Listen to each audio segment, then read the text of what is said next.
오늘 아침 하나님의 말씀은 사도행전 12장 13절에서 25절까지 말씀입니다. 함께 읽겠습니다.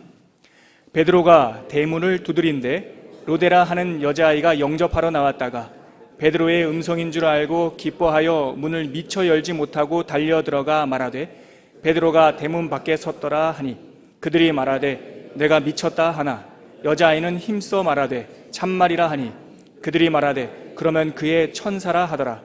베드로가 문 두드리기를 그치지 아니하니 그들이 문을 열어 베드로를 보고 놀라는지라.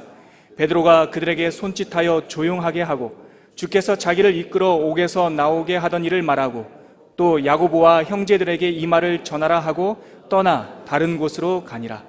나리샘의 군인들은 베드로가 어떻게 되었는지 알지 못하여 적지 않게 소동하니 헤롯이 그를 찾아도 보지 못하며 파수꾼들을 신문하고 죽이라 명하니라. 헤롯이 유대를 떠나 가이사랴로 내려가서 머무니라.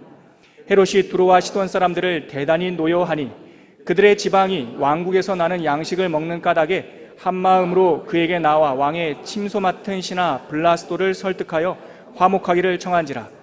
헤롯이 나를 택하여 왕복을 입고 단상에 앉아 백성에게 연설하니 백성들이 크게 부르되 이것은 신의 소리요 사람의 소리가 아니라 하거늘 헤롯이 영광을 하나님께로 돌리지 아니하므로 주의 사자가 곧 친히 벌레에게 먹혀 죽으니라. 하나님의 말씀은 흥왕하여 더하더라.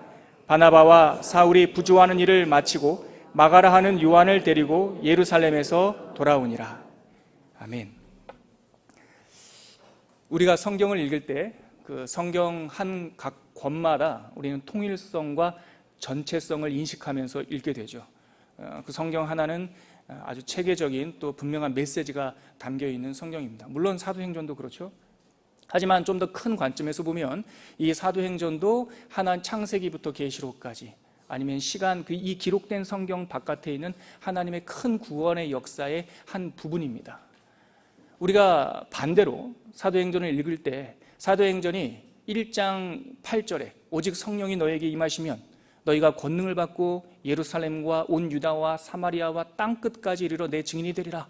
이 표제어와 같은 예수님의 말씀, 예루살렘과 온 유다와 사마리아와 땅끝, 이 복음이 예루살렘 다락방을 중심으로 땅끝까지 전파되는 하나의 체계적인 이야기로 진행이 되고 28장에 가면 이 하나님의 말씀이 거침없이 전파됐다라고 그 열린 결론으로 마무리가 되고 있지만 사도행전을 읽다 보면 한 단락단락에서 그것 자체로 하나의 단편처럼 아주 구성진 이야기를 우리가 찾을 수도 있습니다.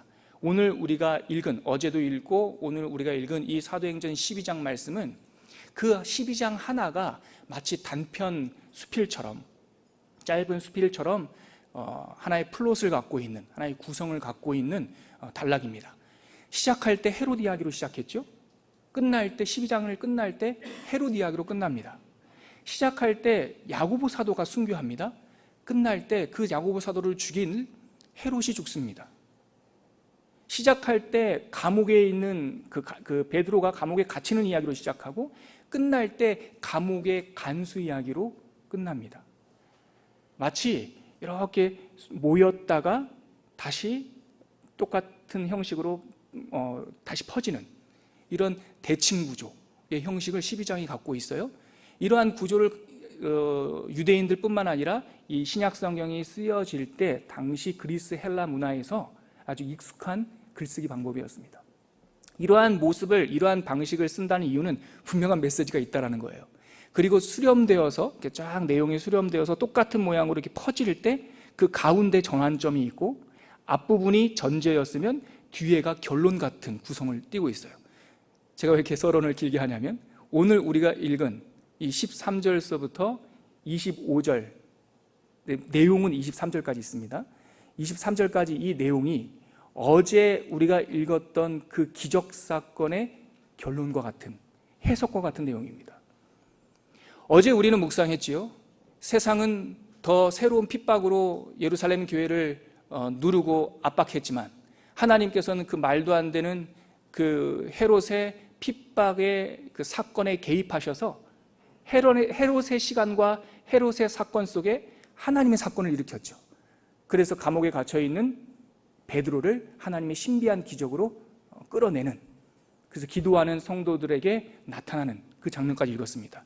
자, 하나님께서 이 땅에 개입하셨을 때 어떠한 반응, 어떠한 변화가 우리들한테 일어날까? 제가 먼저 하나 말씀드리고 본문을 보고 싶은데, 전복적인, 역설적인, 이렇게 뒤집어지는 그런 역사가 일어납니다. 예수님의 비유로 설명해 드리자면, 이 복음, 하나님의 메시지는 마치 살아있는 생명의 씨앗과 같아서 이 생명의 씨앗이 이 묵은 땅에 떨어지면 아무런 흔적이 없는 것 같지만 때가 참에 이 씨앗이 그 묵은 땅을 뒤집어 엎고 올라오는 거예요. 예수님의 비유, 또 하나의 비유로 말씀드리면, 그 새 포도주 비유처럼 하나님의 이 생명의 포도주가 낡은 우리 부대, 낡은 이 시간에, 이 세상의 시간 속에 떨어지면 이게 부풀어서 언젠가는 그 낡은 가죽 부대를 터뜨리고 나오는 거예요. 하나님의 사건이, 하나님의 기적이 우리 인생에 떨어지면 반드시 전복적인, 뒤집어 엎는 반전의 역사, 역설, 패러독스가 일어납니다. 오늘 우리가 읽은 13절서부터 세 가지 장면이 나오는데 역설적인 이야기들이 세 번 반복돼요. 첫 번째 역설은 은혜의 역설입니다. 기도 응답을 받았는데 뭔가 반전이 일어납니다. 다시 한번 읽어볼까요? 우리 13절부터 우리 16절까지 다시 한번 읽어보도록 하겠습니다. 시작. 베드로가 대문을 두드린데 로데라 하는 여자아이가 영접하러 나왔다가 베드로의 음성인 줄 알고 기뻐하여 문을 미처 열지 못하고 달려 들어가 말하되 베드로가 대문 밖에 섰더라 하니, 잠깐만요. 베드로가 감옥에서 나와서 그 마가의 다락방에 찾아가서 두드립니다, 문을. 그랬더니 한 여자아이가 나와서 영접하러 나왔죠. 근데 누구십니까? 물어보니까 나 베드로야 그랬겠죠. 근데 그 음성을 알아보고 이 여자아이가 미처 놀라서, 기뻐서 놀라서 문을 열지 못하고 달려 들어가서 베드로가 지금 대문 밖에 서 있습니다 라고 이렇게 전한 거예요. 그런데 사람들의 반응을 한번 보세요. 15절입니다. 시작. 그들이 말하되 네가 미쳤다 하나 여자아이는 힘써 말하되 참말이라 하니 그들이 말하되 그러면 그의 천사라 하더라. 여러분, 베드로가 왔대는데 기도하던 사람들이 뭐라고 말합니까? 너 미쳤구나 이렇게 얘기합니다. 우리는 누가 미쳤는지, 누가 지금 비정상인 줄 알죠? 그런데 재밌는 건 이거예요. 여자아이가, 문지기 여자아이가 힘써 말합니다. 참말이라 이렇게 얘기합니다. 여러분, 생명의 복음, 하나님의 사건이 우리 안에 떨어지면 그 복음을 받지 못한 사람 사이에서 이러한 긴장이 발생합니다. 세상 사람들은 복음을 경험한, 하나님의 사건을 경험한 우리들에게 사람이 부활했다고? 미쳤구나. 잘 다니던 회사 그만두고 신학교를 가겠다고? 당신 미쳤어요? 이런 갈등이 발생합니다. 근데 다 설명할 수 없지만 사실을 말할 수밖에 없는 이 여종과 같은 우리는 뭐라고 말합니까? 힘써 말합니다. 왜냐하면 경험했으니까, 사실이니까 참말이다 라고 말을 합니다. 이 사이에 보지 못한 자와 본 자, 듣지 못한 자와 들은 자 사이에 이 긴장이 느껴집니까? 또 다른 긴장이 계속 이어집니다. 그랬더니 천사라고 이렇게 얘기하죠. 16절 다시 한번 읽겠습니다. 시작. 베드로가 문 두드리기를 그치지 아니하니 그들이 문을 열어 베드로를 보고 놀라는지라. 이게 기도 응답의 역설이에요. 기도했잖아요. 베드로를 위해서 힘써 기도했잖아요. 근데 그 베드로가 눈앞에 나타나니까 뭐합니까? 깜짝 놀라는 거예요. 아니, 이거 뭘까요? 왜 이렇게 놀랍니까? 무슨 기도했길래? 여러분, 우리가 기도 응답 받으면 놀랄 때가 자주 있습니다. 왜냐하면 이건 저의 추정입니다, 여러분.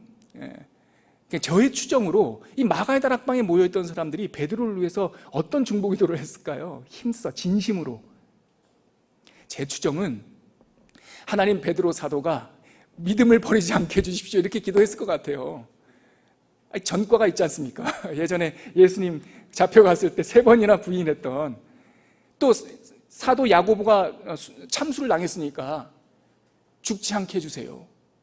간단하게 생각해 보면 이 2가지 정도의 기도가 있지 않았겠습니까? 더 많았겠지만 제 이 깜냥에 출연할 때 죽지 않게 해주세요와 배신하지 않게 해주세요. 그런데 하나님의 응답은 죽지 않는 것을 넘어서 배신하지 않는 것을 넘어서 그들의 눈앞에 나타나는 거예요. 그러니까 그들이 놀라죠. 여러분, 은혜는 이런 겁니다. 은혜는 우리들의 수준, 하나님의 사건은 우리들의 인식 수준, 우리들의 간청의 수준을 넘어설 때가 너무 많아요. 그래서 우리가 간절히 기도할 때 그 기도 응답, 정말 가장 선한 기도 응답으로 우리 대문 밖에 하나님의 기도 응답이 도착했을 때 놀라요.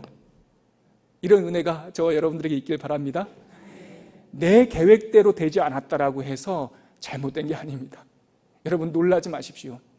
우리는 간구하되 응답하시는 것은 하나님의 뜻대로, 그의 때에 따라, 그의 방식으로 응답할 줄 믿습니다. 이게 은혜의 역설이에요. 하나님께서 우리들에게 은혜를 주시면 우리가 생각했던 인식의 틀, 간구의 틀이 뒤집어집니다. 두 번째는요, 사명자의 역설이 발생해요. 그 다음 절에 나오는 우리 17절 한번 읽어볼까요? 시작. 베드로가 그들에게 손짓하여 조용하게 하고 주께서 자기를 이끌어 옥에서 나오게 하던 일을 말하고 또 야고보와 형제들에게 이 말을 전하라 하고 떠나 다른 곳으로 가니라. 베드로가 그들에게 손짓하여 뭐합니까? 조용하라. 이거 너무나 나중에 나온 헤롯과 대조적입니다. 하나님의 사건을 경험한 사명자는 얼마나 놀랐겠습니까? 그들이 얼마나 물었겠습니까? 어쩐 일입니까? 무슨 일이 있었습니까? 손짓하여 조용히 해라. 그리고 그들에게 주께서 자기를 이끌어, 자기가 나온 이야기가 아니에요. 주어가 누굽니까? 주님이 자기를 이끌어, 수동태예요. 옥에서 나오게 하시던 일, 내가 나온 일이 아니라 나오게 하신 일, 이것도 수동태예요. 자기는 한 게 없어요. 주께서 자기를 이끌어 옥에서 나오게 하신 일을 말하고 야고보와 형제들에게 이 말을 전하라 한 후에 떠나 다른 곳으로 가니라. 여러분, 이 정도의 하나님 사건을 경험했으면 예루살렘 내에서 리더십이 더 견고해지지 않겠습니까? 근데 저는 이 말씀을 어제 묵상하면서 한참 이 말씀, 정말 떠나 다른 곳으로 가니라, 한참 묵상했어요.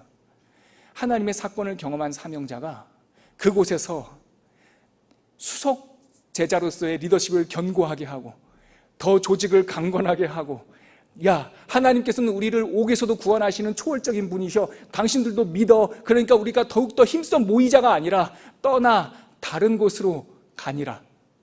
오늘 제목, 베드로 무별이 되다, 이 17절 말씀이 오늘 전체 본문의 핵심 구절인 것 같아서 제가 이 구절을 요약한 겁니다. 베드로는 옥에서 신비한 중에 철문이 열리고 사람들의 눈을 가리고 이 신비한 하나님의 구원 경험을 한 후에 베드로는 예루살렘에 머무는 것이 아니라, 유대인에게 머무는 것이 아니라 마가의 다락방 그 15년 동안 머물러 있던 그 베이스 교회에 머물러 있는 것이 아니라 떠나 다른 곳으로 가요.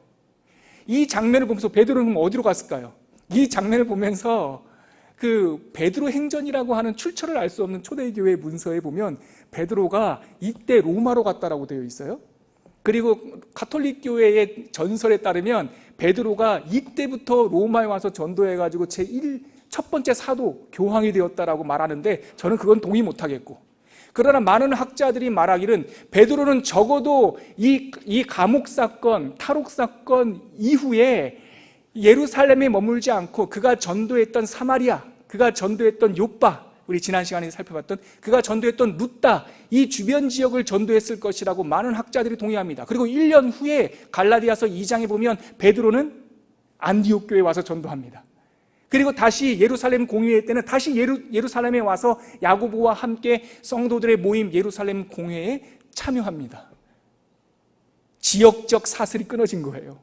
유대인이라고 하는 편견이 끊어진 거예요. 그토록 그에게 전부였던 하나님의 선택된 백성이라고 하는 그 사실이 끊어져서 하나님의 사건을 경험한 이 사도가 떠나 다른 곳으로 간 겁니다. 할렐루야. 저와 여러분이 이러한 은혜가 있기를 바랍니다. 진짜 사명을 받으면 공간이 우리를 제약하지 못합니다. 진짜 사명을 받으면 우리의 포지션과 우리의 역할과 우리의 이 이름이 우리를 제약하지 못합니다. 하나님께서 우리들에게 무별이라고 하는 큰 비전, 하나님의 비전을 주셨는데 그것이 뭐냐면 정처 없이 떠돌아라는 뜻이 아니라 이 공간, 내 경험, 기독교라고 하는 잘못된 종교적 기독교가 잘못된 것이 아니라 종교적 시스템에서 너희들이 하나님의 사건을 경험했다면, 이 교회에서 하나님의 은혜를 경험했다면, 중생을 경험했다면 떠나 다른 곳으로 가니라. 일터로, 가정으로, 우리의 커뮤니티로, 그곳에서 하나님의 복음을 전하는 사명자의 역설이 일어나는 것이죠. 계속 읽어볼까요? 이 사명자의 흔적에 대해서 세상 사람들은 어떻게 말하는지 18절부터 읽겠습니다. 시작.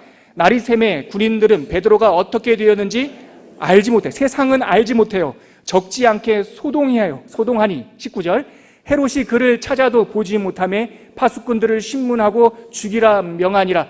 헤롯이 유대를 떠나 가이사라로 내려가서 머무니라. 여러분, 하나님의 사건을 경험한 하나님의 사도들, 사명자들이 흩어지면요, 세상은 그 흩어진 사람들을 찾지 못합니다. 헤롯은 그를 보고 싶어 하지만 볼 수 없습니다.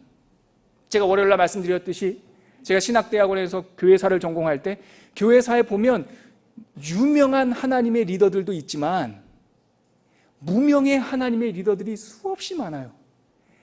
세상 사람들은 그들을 주목하지 않았어요. 루터가 하나님과 이 의롭게 되는, 어떻게 우리는 구원을 받는지에 대해서 고민할 때 로만 카톨릭은 그 독일 변방에 있는 루터라고 하는 사람을 주목하지 않았어요. 칼빈이 제네바에서 버림받고 스트라스부르크에서 다시 한번 그의 사명을 확인하고 다시 제네바에 와서 종교개혁을 일으킬 때 많은 사람들은 그 사람에 대해서 주목하지 않았어요. 루터에게만 갔지. 당시 벌써 유명해져 있는. 아무도 몰라요.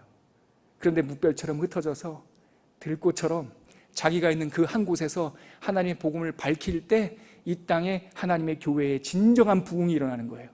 이 시대는 종교적 스타가 필요한 것이 아니라 들꽃 같은 수많은 하나님의 사람들이 떠나 흩어져서 세상의 주목을 받지 않는 이 변두리 변방에서 하나님의 역할을 하는 그러한 하나님의 푸르른 계절이 필요한 거죠. 저는 개인적으로 소망해요. 저희 교회가 참 좋잖아요, 여러분. 저만 좋은가 봐요, 목사님. 너무 좋잖아요. 근데 강남에만 있잖아요. 논현동에 있잖아요.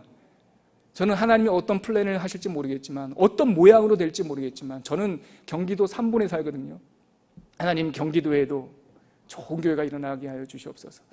대구에도, 대전에도, 양산에도, 우리나라에 82개 도시가, 시티가 있는데 그 꼭 도시마다 꼭 베이직이라는 이름이 아니어도 꼭 새롭게 누가 모여서 형성하지 않더라도 기존에 있던 그 6만 교회가 갱신되고 또 새롭게 일어나고 태어나고 해서 들꽃처럼 이 조국의 강토마다 하나님의 말씀을 읽고 모이면 성경 통독을 하고 모이면 하나님의 말씀이 우리들의 삶의 기준이 되는 하나님의 교회가 일어나게 하여 주시옵소서. 흩어지는 교회들이 일어나게 하여 주시옵소서. 새로운 교회가 태어나게 하여 주시옵소서. 세상 사람들이 못 찾아볼 거예요. 마귀는 생각할 겁니다. 큰 스타 교회들 무너졌네, 유명한 목사님들 무너졌네. 아니요, 하나님의 성령의 불은 꺼지지 않기 때문에 마귀는 핍박해서 유명한 교회들, 큰 교회들 핍박해서 흩을지 몰라도 하나님의 불은 안 꺼진다니까요. 흩으면 흩을수록 그 불만 살아있으면 산불처럼 들불처럼 산해와 곳곳에 흩어질 겁니다. 베드로는 떠나 다른 곳으로 갔고 헤롯은 그를 찾지 못했습니다. 다음, 우상 숭배의 역설이 일어납니다. 하나님 놀이의 끝이 무엇인지 보여주는데요, 20절부터 23절 같이 읽겠습니다. 시작. 헤롯이 두로와 시돈 사람을 대단히 노여하니 그들의 지방이 왕국에서 나는 양식을 먹는 까닭에 한마음으로 그에게 나와 왕의 침소 맡은 신하 블라스도를 설득하여 화목하기를 청한지라. 이 내용이 뭐냐면 헤롯이 가이사라로 갔는데 두로와 시돈, 그 팔레스타인 북쪽, 이스라엘 북쪽에 살던 사람들이 좀 이렇게 자기 마음대로 잘 안 했나 봐요. 근데 이 사람들한테는 핸디캡이 있었거든요. 이 팔레스타인에서 나는 옥수수, 이 곡식을 수입해야지만 먹고 살 수 있었어요. 근데 이거는요, 이 시대뿐만 아니라 다윗 왕 때도 그랬어요. 다윗 왕 때도 두로 왕과 성전 지을 때 두로 왕이 백향목도 보내고 대리석도 보내지 않습니까? 그때 솔로몬 왕한테 보내지 않았습니까? 다윗 왕한테 보내고, 다윗 왕 시대 때 이런 재물을, 이러한 그 기자재를 보냈을 때 다윗이 두로 왕에게 보낸 것이 먹을 거 보냈거든요. 두로와 시돈 지역은 산악 지역에 해가지고 곡식이 재배가 잘 안 돼요. 그러니까 그 양식을 먹는 까닭에 가이사라가 이렇게 마음이 변한 것 같으니까 이들이 와서 막 아부하는 거예요. 여러분, 우리가 누구를 미워하면, 우리가 우리 안에 편안한 마음이 안 생기면 아첨꾼들이 모입니다. 그 아첨꾼들 때문에 무슨 일이 일어나는지 21절, 22절, 23절 읽겠습니다. 시작. 헤롯이 나를 택하여 왕복을 입고 단상에 앉아 백성에게 연설하니 백성들이 크게 부르되 이것은 신의 소리요 사람의 소리가 아니라 하거늘 헤롯이 영광을 하나님께로 돌리지 아니하므로 주의 사자가 고치니 벌레에 먹혀 죽으니라. 헤롯이 어떤 날에 왕복을 입고 단상에 앉아왔다. 근데 여기서 특별히 성경은 왕복이라는 것을 강조해요. 왕의 옷을 입고 단상에 앉아서 백성들에게 연설했는데 백성들이 그걸 보고 막 놀라는 거예요. 흥분하는 거예요. 첫 번째는요, 아첨꾼들이 얘기했을 겁니다. 왕이여, 당신을 보니까 당신이 하나님 같습니다. 당신은 사람이 아닙니다. 한 사람이 아첨하기 시작하면 군중들은 생각 없이 같이 막 또 당신은 신입니다. 근데 그 얘기를 듣고 이 헤롯 아그리파 1세는 하나님께 영광을 돌리지 않고 아니야, 나는 아니야, 하나님은 나는 이렇게 하지 않고 자기가 신이라도 된 것 마냥 그냥 암묵적으로 그걸 즐기죠. 그랬더니 성경이 뭐라고 말합니까? 주의 사자가 고치니 벌레에게 먹혀 죽으니라. 벌레에 충에 먹어 죽었다. 옛날 성경에 되어 있죠. 이거 보면서 사람들이 옛날에 신화적 구술이 아니냐, 드라마틱하게 어떻게 사람이 벌레에 먹어 죽어, 이렇게 의심을 갖는 사람도 있었습니다. 근데 이 1세기 주후 67년에서 90년 사이에 활동했던 역사학자, 유대인 출신의 역사학자가 한 명 있는데 그 사람이 요세푸스라고 하는 역사학자예요. 그 사람이 두 권의 역사책을 썼어요. 하나는 유대 전쟁사라고 하는 책을 썼고 두 번째 책은 유대 고대사라고 하는 책을 썼어요. 근데 유대 고대사에 이 헤롯 아그리파 1세의 죽음에 대해서 정말 기가 막힐 정도로 자세히 기록되어 있어요. 제가 그 부분을 하나 찾아갖고 왔는데 우리가 방금 읽었던 그 내용입니다. 이것이 바로 역사적 사실이었다는 것을 여러분들께서 확증했으면 좋겠습니다. 유대 고대사에 있는 유대 고대사 제19챕터에 있는 내용입니다. 제가 읽어드릴게요. 아그리빠는 전 유대를 3년 동안 통치한 후에 예전에 스트라토라는 망대로 불려졌던 가이사랴라고 하는 도시로 돌아왔다. 여기서 왕은 가이사의 행복, 로마의 황제입니다.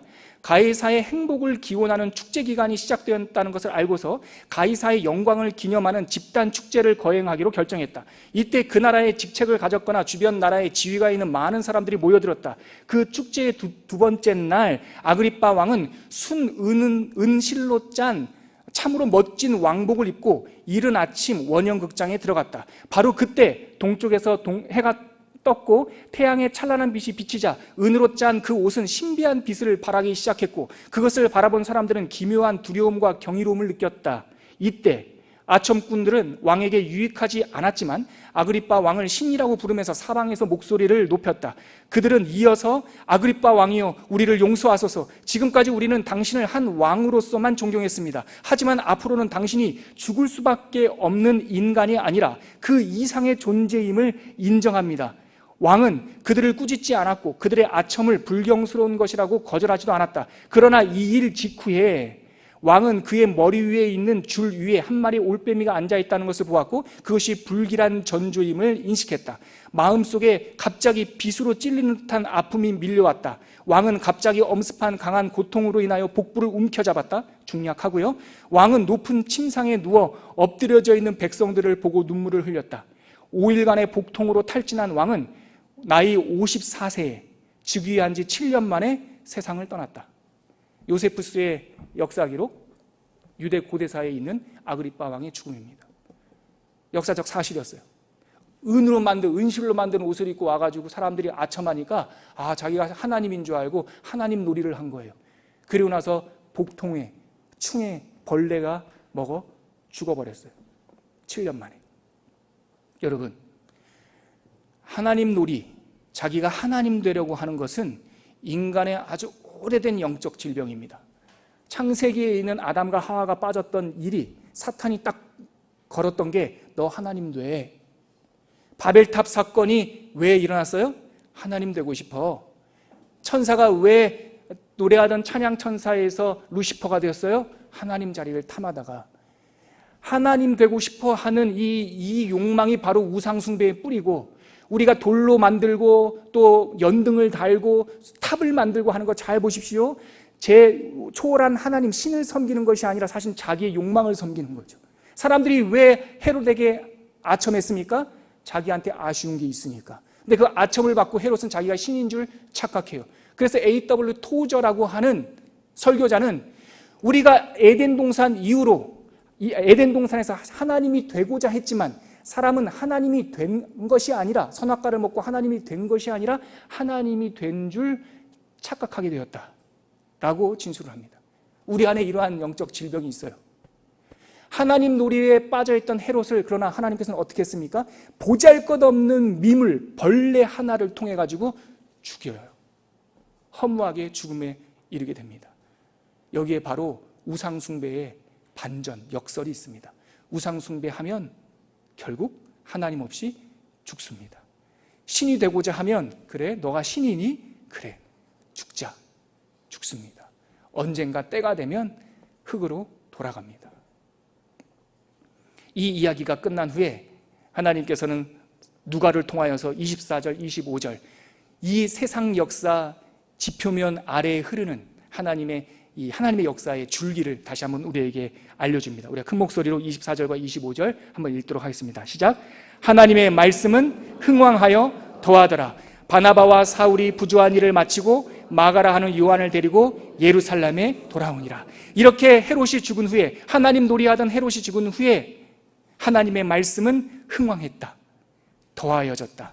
그리고 베드로가 자기가 있던 곳을 떠나 다른 곳으로 간 그 사건 이후에 바나바와 사울도 마가를 데리고 안디옥으로 돌아왔다. 복음이 때가 참에 이제 예루살렘에서 열방으로 흘러가는 물줄기가 졸졸졸 흐르기 시작합니다. 여러분, 우리가 이 말씀 위에서 우리가 함께 기도했으면 좋겠습니다. 하나님의 사건이 우리 가운데 일어나면 오늘 텍스트를 보니까 세 가지 반전이 일어납니다.